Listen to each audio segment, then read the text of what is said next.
But before that, let's take a look of the following scene. What do you see? What's happening here? Okay, so if you say that in this scene the employee is apparently sick, coughing and sneezing, then your guessing is correct. Okay, so it is the responsibility of both management and personnel. Individually, personal responsibility says that it's part of the organization and personnel compliance. Any individual displaying symptoms of illness that could potentially compromise the food products should refrain from handling the materials, the starting material, the packaging material, in-process material, or if you're working with medical pharmacy industry, then with the medicines, until deemed free from risk of appropriate authorities. So in this case, the doctors. So it is imperative that all employees receive instruction are actively encouraged to promptly report to their supervisor any condition, whether related to plant, to equipment, personnel, that they believe could potentially impact the quality of the products adversely. And the management also have responsibility to the facility, to the quality system, to the organizational structures, as well as responsibility for action to those reporting to them. It is also the responsibility of the management to review the products annually and review the procedures routinely, as well as provide adequate resource to perform the operations. Okay, let's go to the second one. Just a simple question: where is this scene likely to be seen?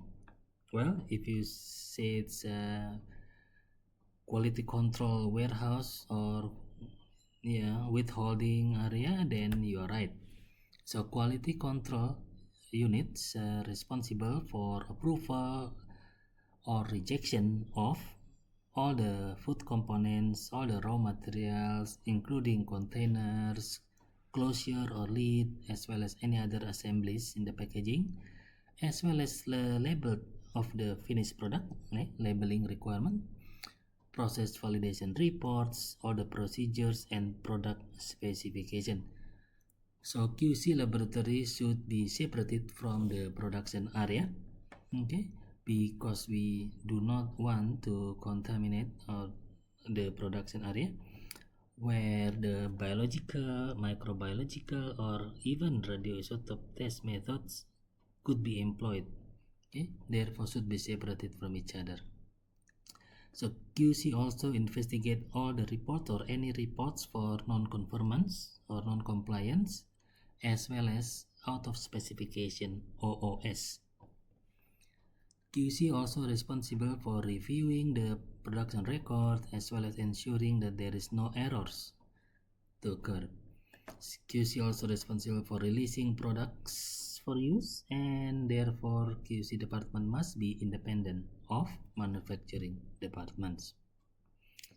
Let's see part number 3. What do you see is the problem in this food production facility? Well, if you guess that this production facility is too crowded, then you are correct. So buildings as part of the GMP compliance must be designed with adequate size and space according to the number of people or workers working in the area, in order to help minimize any mixed up as well as contamination. Okay. The facilities must also be validated, and this validation will help avoid the most common problem of them all, is spending time and money building non-conformance facilities. Utilities such as water system, electrical system must also be validated as part of the compliance in terms of building and facilities.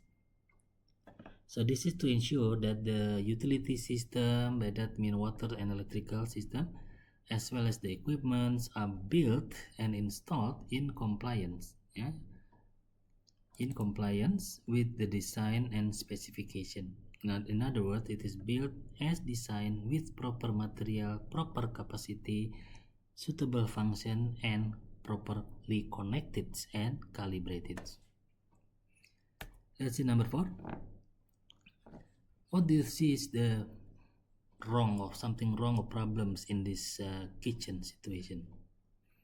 Well, if you look at closely, okay, you can see some of the kitchen equipments is not stored properly. Okay, some foods on the tables, exposed to the tables, and we don't know how long. And as you can also see in the bottom area here in the back, there seem to be quite a lot of equipments not in order or not organized in the proper place in the back area here.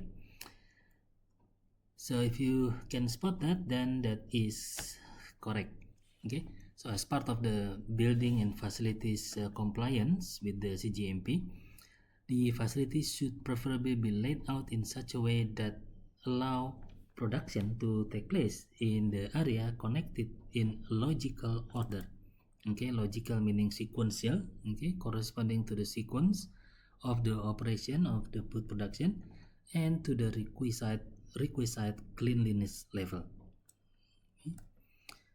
So the adequacy of the working and in-process storage space should permit the logical and orderly positioning of equipments, okay, as well as material, as to minimize the risk of confusion between different pharmaceutical product or food product in this case, or their components, to avoid cross-contamination and to minimize the risk of omission or wrong application of any of the manufacturing or control steps.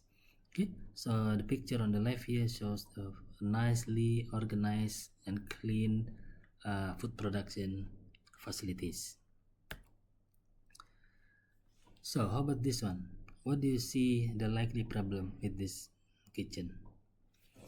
Well, if you spot the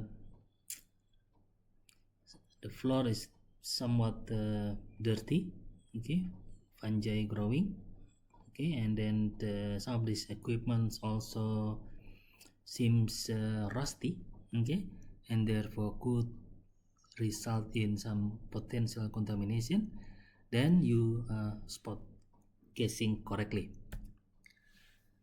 So equipment essentially, the fourth aspect is equipment. Equipment in food facility, food production facility must be located and designed as well as constructed as well as maintained in order to suit the operation to be carried out. The layout and the design of the equipment must aim to minimize the risk of error and permit effective cleaning and maintenance in order to avoid potential contamination and build up of dust, also dirt or rust, okay, in general, and any adverse effect on the quality of the food products. So laboratory equipment and instruments should be suited to the testing procedures undertaken. Okay, as you can see on the left here, this nicely set up and clean food production area, okay, as compared to the previous picture. Okay, so this is another scene that if you can see clearly, some of the equipments are not very clean and a little bit old, to be honest. Okay, floor not very clean, I guess, also very, as you can see, some damp area, okay, and therefore probably will have a high difficulty to get compliance for CGMP. So washing and cleaning and drying of the equipment should be chosen and used as to not to be the source of contamination of the food products. As you can see here on the left, it's a nicely set up food production area, okay, which is likely to pass a compliance with the CGMP. So food production equipment should not present any hazards to the final food products, and the parts of the production equipment that come in contact with the food product must not be reactive or rusty or additive or absorptive to the extent that would affect the quality of the final products.